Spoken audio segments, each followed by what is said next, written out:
కొంతమందిని కోడి బుర్రగాళ్ళు అంటారు. అంటే కోళ్ళని ఒకే గంప కిందన, ఓ పెద్ద గంప కిందన ఒక 4, 5 కోళ్ళని పెట్టారు. ఈ 4, 5 అక్కడ రోజు ఆడుకుంటానే ఉంటాయి. సరదాగా తిరుగుతాయి. ఇవి నా గంప తీసినప్పుడు కూడా ఇయన్నీ ఆడుకుంటుంటాయి. అదే పందెం పెట్టినప్పుడు ఈ కోళ్ళని తీసుకొచ్చి "నువ్వు దాని మీద దూకు, నువ్వు దాని మీద దూకు" అని ఈళ్ళు రెచ్చగొట్టగానే ఒకటికొకటి కొట్టుకొని చచ్చిపోతాయి.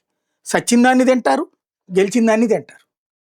చివరికి అవతలోడికి తిండి పెట్టడం కోసం తాము ఆహత అయిపోతూ కూడా పౌరుషం కోసం ఒకదాన్నొకటి కొట్టుకు చస్తాయి. అందుకని కోడి బుర్ర అంటారు. వాటిటి బుర్ర అప్పటిదాకా మనం ఫ్రెండ్సుం గదా! మనం బంధువులం గదా! ఏందిది అన్న ఆలోచన రాకపోవడం. ఇదెందుకు చెప్పాల్సొస్తుందంటే ఇట్లాంటి కోడి బుర్రలు ట్రంప్ దగ్గర బాగున్నాయి. నావ్రో అనేవాడు భారత్ మీద విషం జిమ్ముతా ఉంటాడు ట్రంప్ సలహాదారులు. వాడు కొత్తగా జిమ్మిన విషయం ఏంటంటే ఆర్టిఫిషియల్ ఇంటెలిజెన్స్‌ని అమెరికాలో కరెంట్ వాడుతున్నారు. అమెరికాకి సంబంధించినటువంటి మెటీరియల్ వాడుతున్నారు. భారతదేశం కోసం వాడుతున్నారు. భారతదేశం వాళ్ళ కోసం అమెరికా పన్నులెందుకు అంటున్నాడు. అరే పిచ్చ మొఖమోడా! మరి ఆ లెక్కనైతే భారతదేశంలో తయారు చేసిన ఉత్పత్తులు ఎక్కడోళ్ళు గాకుండా నీకెందుకు పంపిత్తన్నావు? నంబర్ 1. రెండోది ఇప్పుడు డేటా సెంటర్ అని చెప్పి ఇండియాలో పెడుతున్నారు.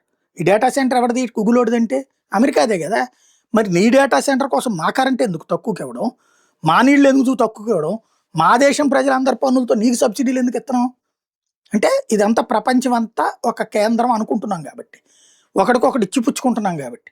ఆ మాత్రం కామన్ సెన్స్ లేదా? రెండోది ప్రపంచవ్యాప్తంగా ఇవాళ లక్షల కోట్ల రూపాయలు డబ్బులు సంపాదిస్తున్నటువంటి సోషల్ మీడియా ప్లాట్‌ఫార్మ్‌లు అమెరికా హెడ్ క్వార్టర్‌గానే ఉన్నాయి. కానీ వాటిట్లల్లో ఏస్తున్న అడ్వర్టైజ్‌మెంట్లు ఎక్కడియి? ఇండియాలోది.